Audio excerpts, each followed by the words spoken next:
Hello and welcome. Today we'll be discussing one more bone of the skull.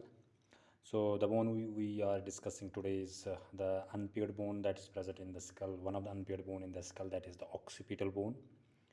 And this bone basically forms the caudal face of the skull. If you look out, this is the caudal area of the skull. And what we are going to talk in this video is about this bone. So this is the unpaired bone in the skull, situated on the caudal face of the skull. And the main important thing of this bone is that it is forming one of the foramen of the body, the second largest foramen of the body, that is the foramen magnum. So we'll be discussing the detail of this bone, and this bone basically is divided into three parts. One of the part is called the squamous part or the supraoccipital part, that you can find here. This is the supraoccipital part or the squamous part. Then one more part is what you call the lateral parts. So it will be on the sides. One side is this lateral part and other side is this. So these are the two lateral parts. Then one more part is called the base occipital of the body, that will be on the downside. If you turn the head like this, so you can find that this is the base occipital part.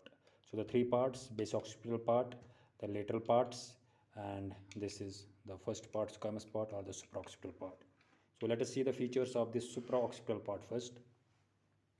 Now if you look out the boundary of this supraoccipital part, so the other bones that are surrounding it is, so this side it will be the here a part of interparietal, and this side it will be in the parietal.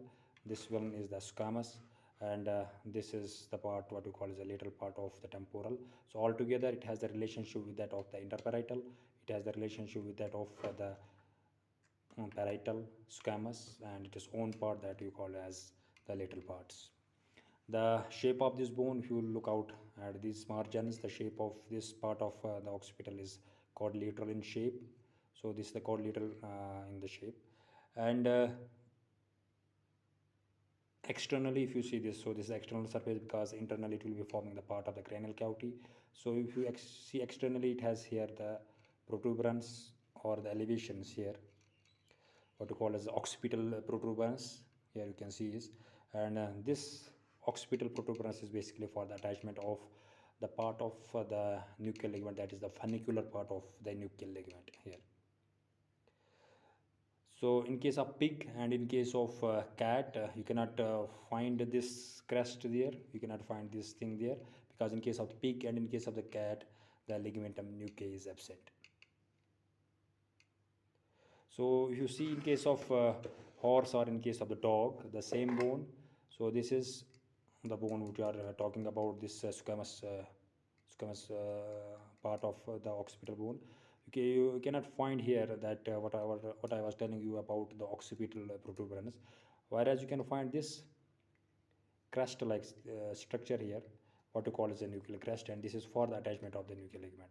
So in case of the ruminants, the nuchal ligament will attach here, the funicular part will attach here, while in case of the other animals where there is the absence of the occipital protuberance, you can find the nuchal crest and the nuchal ligament will be attached here. So then if you look out, so if you cut this part of the bone, if you cut this part of the bone, what you call as a squamous part of the occipital bone, so inside it will also form the part of the frontal sinus. The frontal sinus is the cavity like thing that is inside the bone, and one part of that frontal sinus is inside formed by this bone also.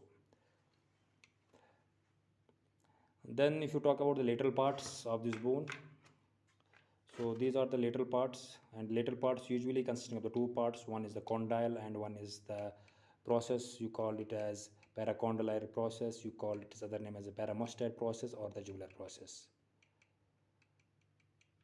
And the main thing about this is that the margins of this foramen magnum is formed by this lateral parts also. You can see here. So this is foramen magnum. So this is the one part of the this lateral part you call as the condyles. So this is also formed as one of the boundary of the foramen magnum.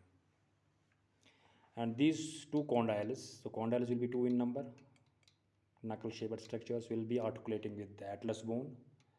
And if you look out this process, what I told you, that this process called as a jugular process, and it is very wide in case of the ruminants, and between the jugular process and between this condyle you can find this fossa, you call it as a paracondylar fossa. And in this paracondylar fossa, you can find a foramen here.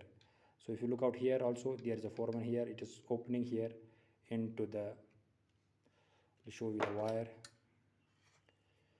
So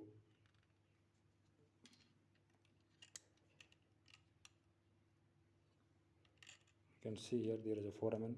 So wire is going through and through in this fossa.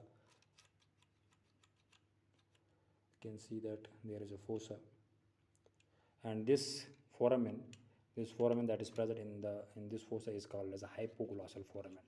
So through this hypoglossal foramen, cranial nerve 12th will emerge through this hypoglossal foramen. And besides this foramen, there, in case of the ruminants, there are sometimes two other foramens, and sometimes two other foramens will be present here. You can see here. So this is the hypoglossal foramen, this one, and sometimes foramen is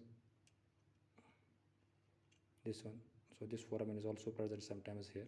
This is simply for the vein. Then it has the third part, that is the basilar part. So basilar part will be this. So from here up to here, because here the one more bone will be starting, and this basilar part of this occipital form is the caudal part. This form is the caudal basilar part of the skull. And usually if you see the interior of this basilar part here, the ponus and the medulla will be there. So the ponus and the medulla will rest on this basilar part of the occipital bone. You can see this is the basilar part from here up to the here. These are the two tubercles. These are the two tubercles you can see.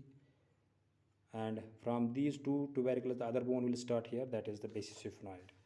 So this is the end of here the base occipital, because the basisiphonoid will start from these two tubercles. These two tubercles belong to the base occipital bone, and medulla and the cerebellum will be on the inside, resting on this part of the bone. Now the lateral border. So this is the lateral border of the bone of this basisiphonoid. It will form the part of one more foramen. You can look out, there is one more foramen. So let me put a wire here. So this foramina.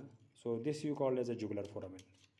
So the lateral walls will form the part of the jugular foramen, and through this jugular foramen you have the emergence of 9th, 10th and the 11th cranial nerves will come out from that. So you can see there. So this is the jugular foramen.